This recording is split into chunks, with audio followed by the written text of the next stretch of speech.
Welcome to Who Wrote That Up for You, a daily podcast that shines a light on the American justice system and its role in empowering the powerful to take from you. The justice system is the only branch of your government where an individual rather than the collective can make the system act for you. It puts power in the individual's hands, but it's broken and being used against you at a time when you need it most.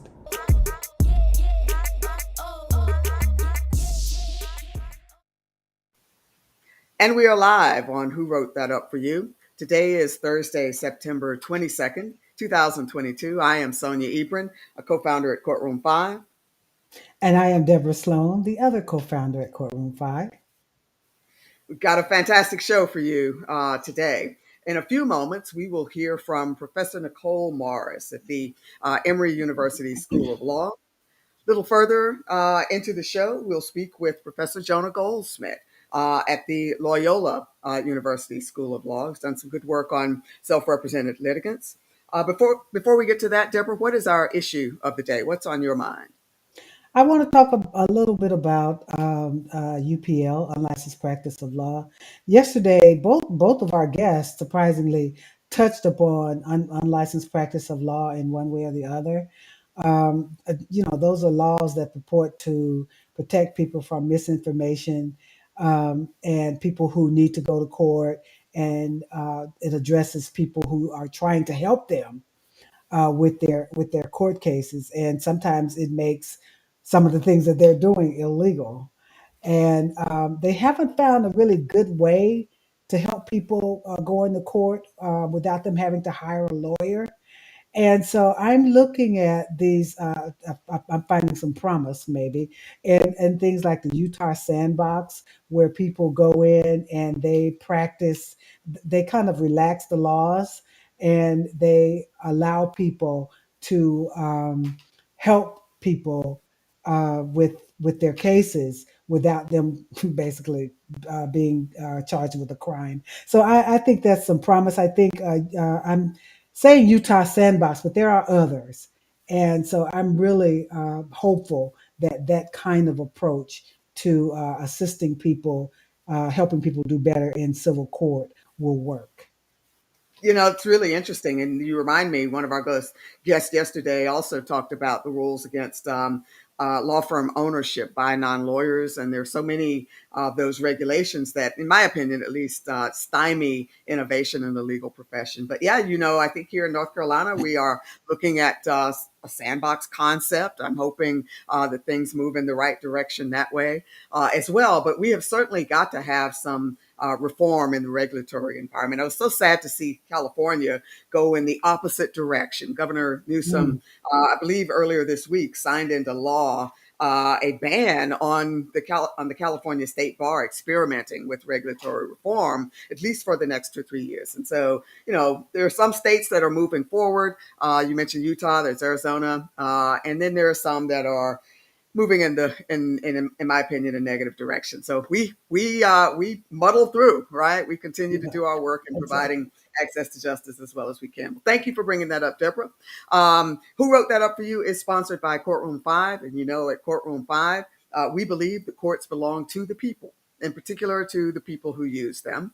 And we, the people, are coming to claim our courts. And so if you are in court without a lawyer, or you need to sue someone and can't afford a lawyer to represent you, get yourself over to courtroom5.com, try it out for free, and hopefully we can provide some assistance to you.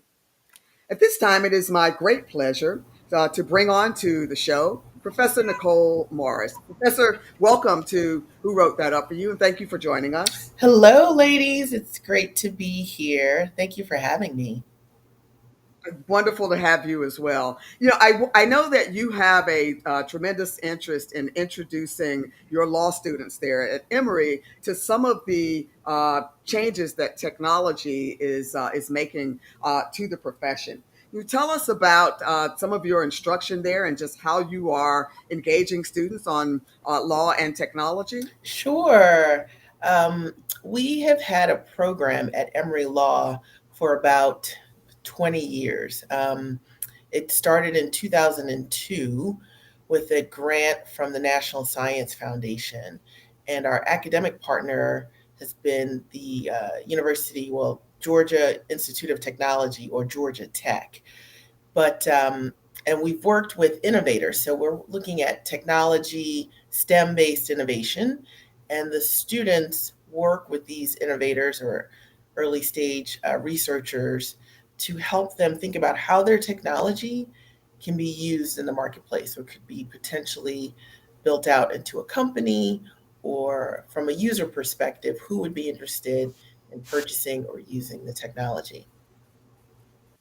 Excellent, excellent. I know you all just started as well, if I get the name right, the Innovation and Legal Tech Initiative, and you are the inaugural director of that initiative. Can you tell us a bit about that? Yes, of course. I'm excited to talk about that.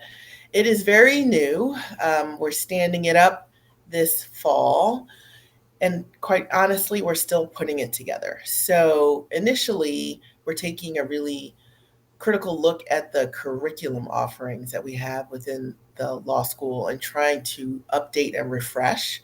So our students are able to learn all of the new um, sort of ways that the legal practice is changing and issues that are really relevant to the practice of law. So when they get out into the law firms or into the workplace, they can hit the ground running from day one. So some initial sort of, in my mind, low hanging fruit kinds of curriculum changes. We're adding a AI in the law seminar taught by one of our new faculty, Matthew Sag. We are looking to bring on an information privacy and data security course in the spring, if not spring of 23, fall of 23. We're also looking at cybersecurity and bringing in legal tech founders, folks who work in legal operations to come in and either do like a short course, or I'm planning a lunch and learn for later this semester where we'll have them just describe at a basic level what are we talking about when we talk about legal operations, what really is legal tech. I think it's just technology applied to the legal industry, but legal tech has caught fire, as you know, among us in the in the academic and in the private sector. So I'll go with it. But yeah, things like that. And as we evolve, right, in terms of really doing something more meaningful, we'll have some more permanent types of either courses or experiences for students who want to get that learning before they leave the law school. That is fantastic. We like to pick on lawyers a little bit. Physicians are terrible at technology, and lawyers are probably second only to them with being a bit tech phobic. So I think it is just fantastic that you are sort of introducing law students to some technologies that are going to govern their practices when they graduate. But beyond that, I've heard you say that your goal is also to help these law students think like entrepreneurs. And want to hear a bit more about that. So, why do you think it's important to help them think like entrepreneurs, and how do you go about doing that? Yeah, that's a great question. So I think it's important that you take agency and ownership over your legal career and over your practice, and you don't have to wait till you have like X number of years of experience to start that mindset and sort of applying that to your everyday decision making for the types of roles and positions you're willing to take. So within the framework for this technology innovation program called Tiger, we train students to think like entrepreneurs by pairing them with people who are either entrepreneurs or trying to build a business. So you have this what does a business owner need mentality, and why your legal services are either important or maybe not so important at a particular timeline in building a business or in getting a product to market, and where you fit really in that whole ecosystem and the commercialization timeline. So there's some mission critical legal issues you want to get resolved, or at least identified up front, right? What is your competitive position relative to this market? Do you have a patent? Can you obtain a patent? Like, should you think about those rights as far as intellectual property? Should you think about other intellectual property doctrines like trade secret or trademark? What really would be the best IP strategy for this particular product? What about licensing or an opportunity to sell the business outright to another Mm, entity? Do you need to work with third parties in terms of getting prototypes built or the product itself built? How do you want to sort of solidify those relationships with agreements or contracts and licenses? So, all of those upfront issues are important, and we tackle them in the beginning of our working with innovators, and we try to get at what is it that the innovator would really like to see from our collaboration. What does success look like for you? How do we shape the scope of work in a way that is mutually beneficial, right? So we're doing research in an academic setting, of course, with the students working with the innovators, but the innovator has like a true commercial desire from this collaboration. So let's make sure we're on the same page. And students are not used to thinking about that, right? They're not used to sort of framing it that way, number one. But number two, they also work with other JD students. So they work in teams. We all know law school is not a team sport. So just exercising that muscle and understanding where you fit in that entire sort of framing, I think, and I define as like the entrepreneurial mindset, having some resiliency and being able to pivot, right? They start down one pathway and they discover some information. They realize, you know what, this is not going to yield us the results we want. Let's pivot to something else. So being resilient, being creative, being comfortable with some uncertainty because there are no, look this up in LexisNexis answers to the work that we're doing. Those are all the things that they're learning in these two courses that are part of this program. And I feel like you're just better for it. It's almost, I don't know if you've pledged a sorority, it's like almost a little bit of hazing. Like once you get to the other side, you're just better for it. And you have these lifelong lessons that you can take with you and transfer to any practice group. Yeah, yeah. I think there are a few, very, very few disciplines where some entrepreneurial thinking won't do you some good. So appreciate that. Glad to know your law students are getting that training. You are also interested in providing law students with STEM education, or at least an appreciation for science, technology, engineering, and math training. And I know your background is in chemistry. I believe you had uh, a bachelor's and a master's degree in chemistry, right? Before you went into the law and into intellectual property. How have you seen your students take to that education, to learning, to thinking about STEM topics? Yeah, I have an engineering undergraduate degree and a master's in chemistry. So, yeah, that's exactly right. And, at first, it's somewhat of, for some students, it's like a deer in headlights moment, or, the information is just like washing over them a bit like you get crashed, a wave crashing you to shore at the beach. But eventually they are able to kind of build their vocabulary and I guess just general confidence, right? So I start off with we're at the point in the semester where we're starting to meet with innovators and just learn about their technologies. And I tell them, I show sort of some vulnerability on my end. I tell them, I don't have an expertise in all of these areas. I'm here learning like you are. I'm a little bit more comfortable saying what I don't know, but please, by all means, there are things you're not going to know about this. Sometimes the list of those things is long, sometimes the list is short. Google is your friend, right? You can look up a wealth of information and quickly educate yourself on a number of topics.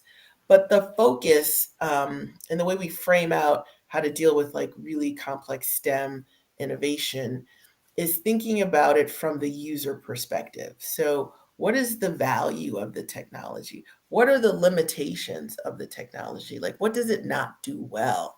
Um, if you were to provide it to your best user base, how would you see it being implemented and executed, right?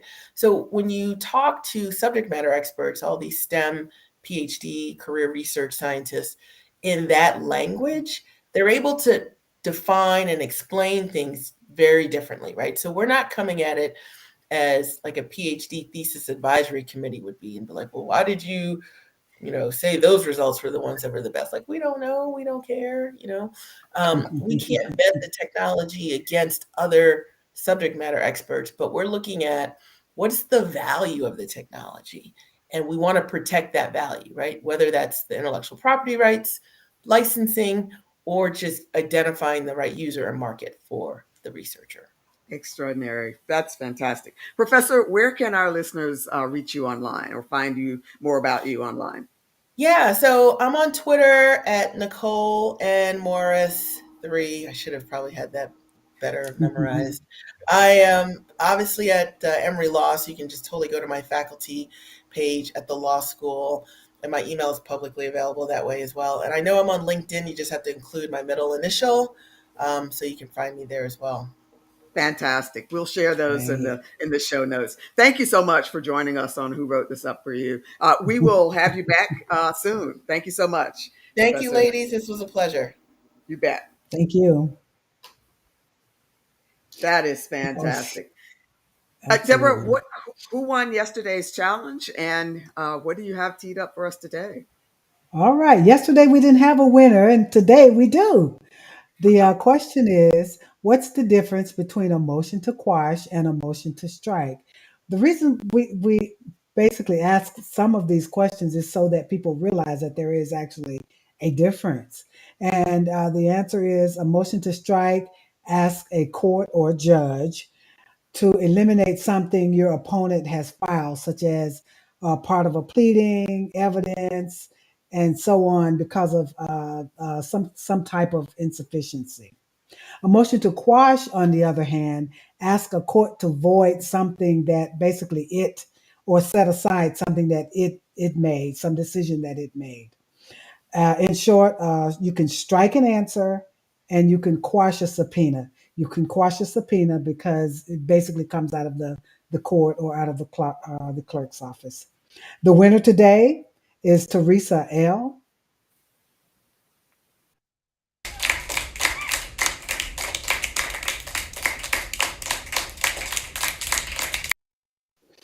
Congratulations And, to Teresa there. Fantastic.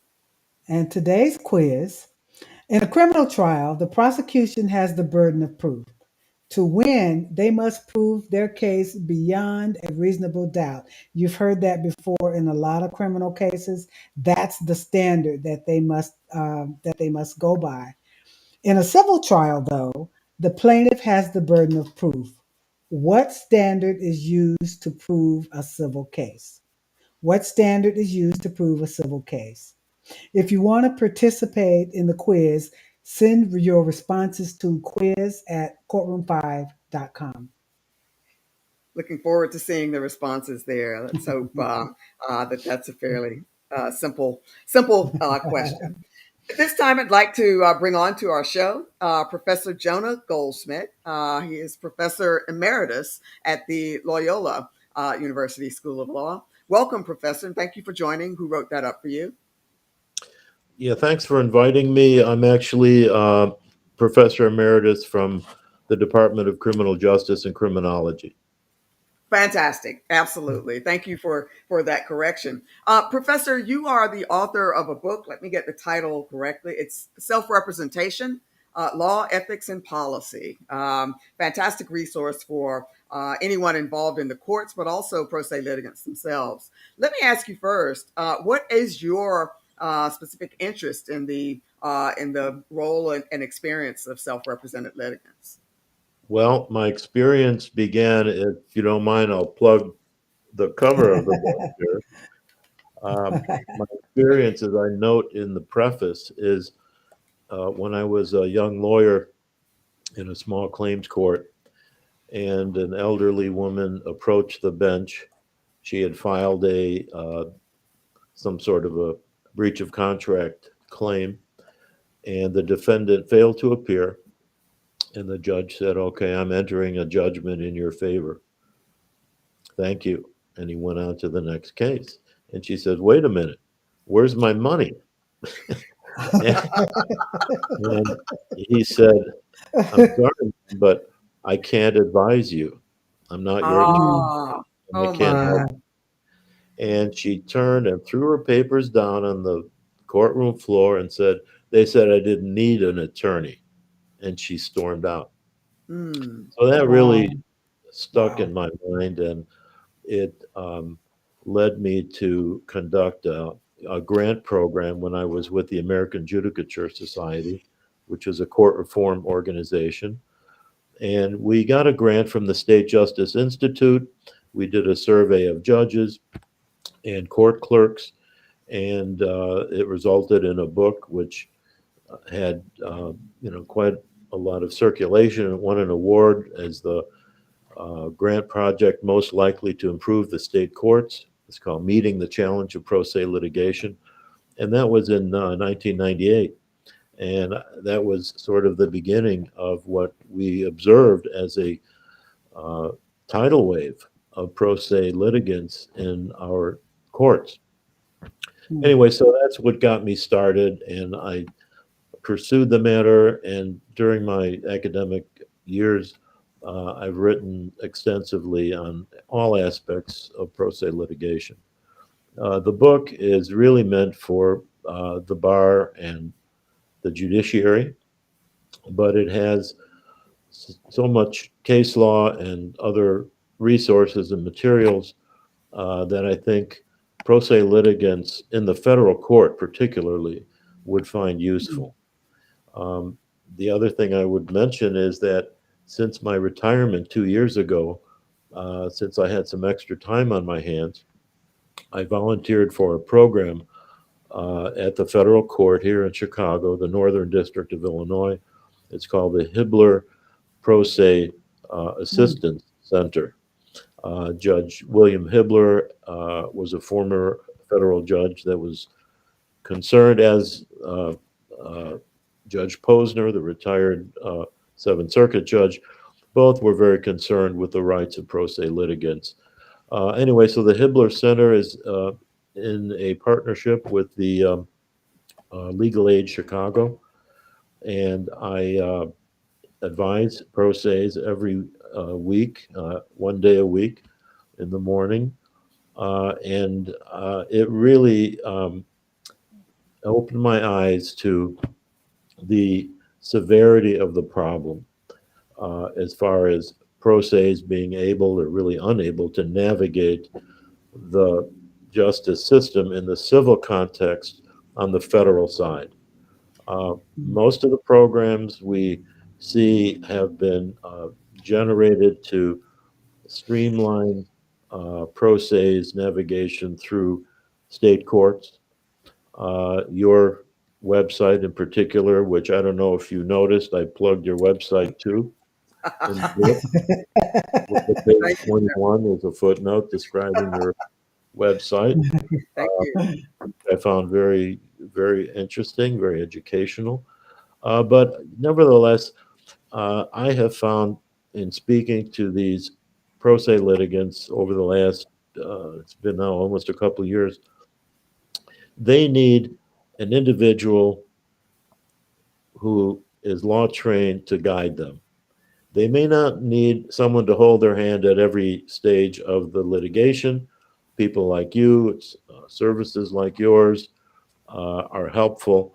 But when it comes down to it, the forms, they're just going to have questions Yeah. that non lawyers really can't ask, Hmm. especially in the federal context. So the programs that are out there for state and federal in terms of improving access to justice for pro se litigants are largely in the nature of clinics where people are given, or a video where they're told general things, but they're not given advice as to how the facts of their case apply to these rules and vice versa. Hmm. So it's really essential. And my conclusion in the book is that the bar needs to step up and contribute some more time to people like the pro ses in the federal court and state courts, but especially the federal courts, which I think have been uh, somewhat ignored uh, because most of the litigation is in the state court, which makes sense. So that's where the programs are, and uh, self help centers and so on and so forth. But there's really nothing in the federal court. Um, The other, I don't know if you have any questions, but I I have do, one more thing I'll mention but with your please, questions. I'm sorry. no, you go ahead. Okay. Well, one of my interests is ghostwriting. Pro se's can fill out a form, let's say, with the federal court. They provide a couple of forms on their website, employment discrimination and civil rights. So they're handy. They the pro se plaintiff can fill in blanks, check boxes, and then attach a statement of the facts, which are usually very lengthy, very detailed, and way beyond the short and plain statement of the claim, which Rule 8 of the federal rules requires. Um, so they really need some guidance, and they need Mm. to, in the example of these pro se's who use the form, they may get dismissed out, and then they have to amend the complaint. Well, then they ask me, is there a form for an amended complaint? I mean, it's that basic. Yeah, And I said, exactly. well, are you familiar with the federal rules? Do you know, have you found the federal rules of civil procedure? I think I heard about them. Right, Uh, right. Oh. so it's incredibly serious how, the depth of their lack of knowledge is. Yeah, The U.S. Supreme Court in the famous case Ferretta versus California, which first recognized the right of self-representation as a corollary of the Sixth Amendment right to counsel, it said two contradictory things in a famous footnote, number 46. They said, on the one hand, that the technical legal knowledge of a pro se defendant in a criminal case is irrelevant to the assessment of his or her um, knowing and voluntary waiver of counsel. Okay, so it doesn't wow, matter that they don't have any technical legal knowledge on the one hand. On the other wow. hand, the same footnote says they are pro se defendants are mandated to comply with all Mm. relevant procedural and substantive law. Yeah, Now, those principles have been applied in the civil world, in the civil context. So judges are loath to assist. The uh, Wiggins case that followed said that pro se's are not entitled to personal instruction by the trial judge. right, Mm. So right. judges, these are Supreme Court statements. Yeah, So all over the country in state and federal courts, judges are really loath to assist in any way. yeah, So yeah, it comes down to lawyers have to advise these people, and there needs to be more programs like the one I'm involved in to help them with drafting.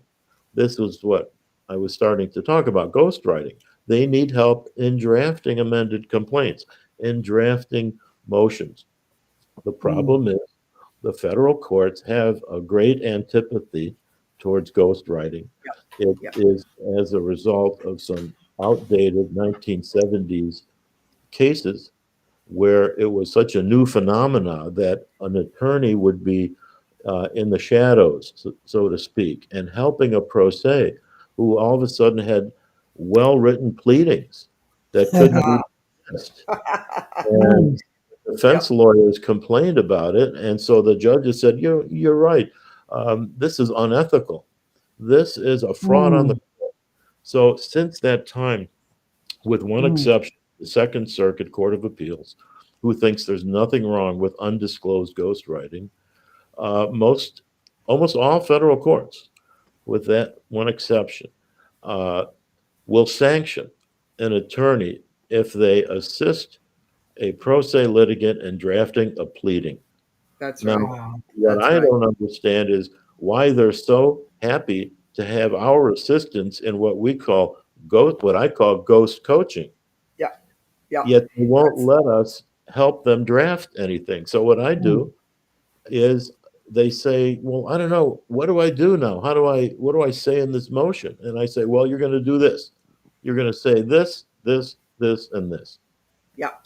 We've And Mm. we've got to run, Professor. I'm sorry, No, dominated. no, you're fine. You're fine. No, we will have you back for a longer discussion because these issues are so Yes, important yes. and so rich. But really appreciate your work there with the center and with the work you've done in your career. Really appreciate your efforts there. But we'll Thanks for have you having me. back. Thank Thank you. you. You bet. Thank you. All right. Wow. Fantastic. Two very powerful professors Wow. there in criminal Wow. justice and in law. Lots going on. I mean, we are all of us trying to improve access to justice here through our individual efforts. So, really appreciate Professor Nicole Morris and Professor Jona Goldschmidt for their wealth of knowledge shared with us today. That's all we have for you today on Who Wrote That Up for You. And we'll be back tomorrow with more. Thanks so much.